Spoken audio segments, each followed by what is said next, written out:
Allahu Ekber, Allahu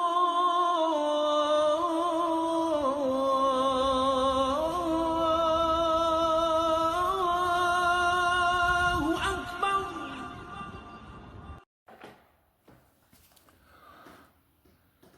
Yaptık sebepten çoktur günahım. Günah için mi dünyaya geldim? Kibir atına bindim düşmedim.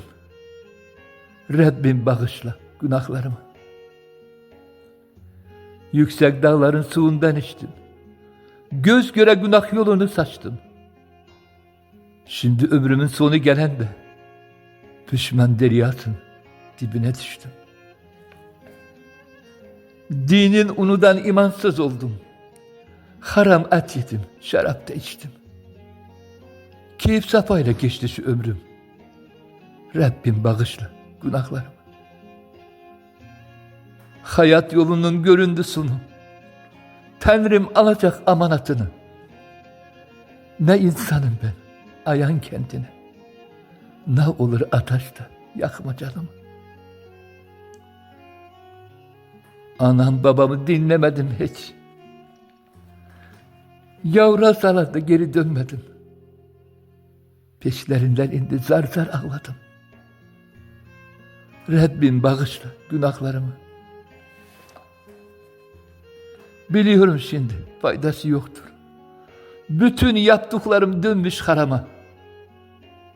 Dostlarım yok. Düşmanım çoktur.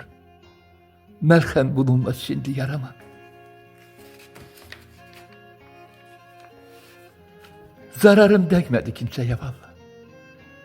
Ancak kendim çektim gayrını. Can ciğerlerim azaba koydum. Rabbim bağışla günahlarımı. Namarsın demedim namart yüzüne. Naçar dinledim her bir sözünü.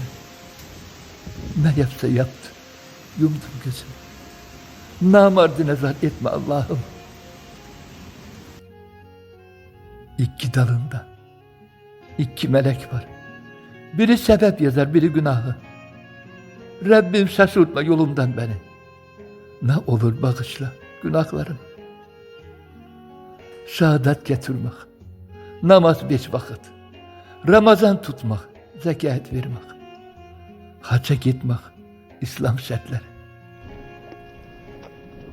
Boşluk kalmayayım, imdat Allah'ım. Tövbe Allah'ım, kulunum senin. Affet ne olur günahlarımı. Zaten gurbette geçti şu ömrüm. Vatan hasretine dolmuş yüreğim.